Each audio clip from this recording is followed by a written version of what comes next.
Good afternoon, everyone. Jose J. Garcia, real estate investor, coach, and mentor. Let me go ahead and get in. It's a little loud out there, but this is a mobile home that we are finishing rehab at this time. So we're about 3/4 of the way done at this point. So now the reason I'm walking in here is not to do a home review, but something bigger than that. When you're thinking about investing in mobile homes, whether you're buying or selling, okay, one thing you have to do is verify a lot of things before you go through that transaction.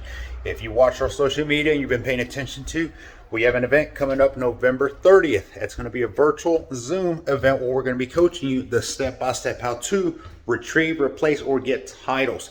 That's a big question that comes around repetitively, and that's because people can't do sales, they can't do purchases, they can't do lending, they can, the list goes on, and it's all because of the same thing.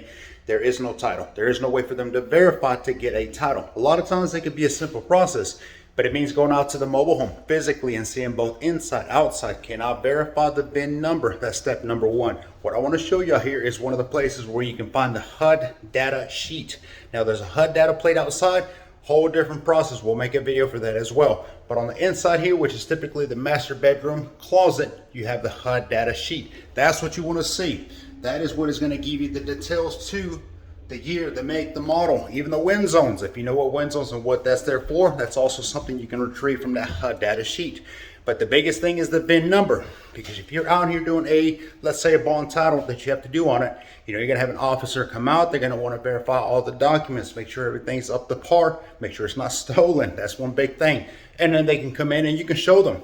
Now here's the thing, it's, mobile homes are still very low key to a certain extent, where a lot of these officials, including officers, they're great people, but they'll come out and they'll say, oh, well, where can I find it? They don't necessarily know where to look for themselves. So this is steps that you can do pre-hand, be prepared, so that when you bring them out here, you can show them, here's the VIN number. Simple as that. I mean, some of these guys tell me, wow, that was quick. I'm glad you knew where to find that. I didn't want to be digging up under a mobile home.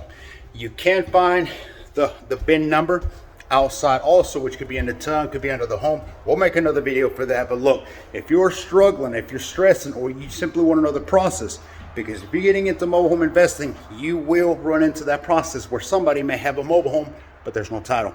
Be a problem solver. The bigger the problem you solve, the bigger the payday it becomes. Remember that. A lot of these mobile homes are being sold or given away for free because there's no titles. That could be you who can take those on and go on to get a title and make some profits off of that. Join us. See the description on here, and we'll look forward to seeing you then. Thank you for watching.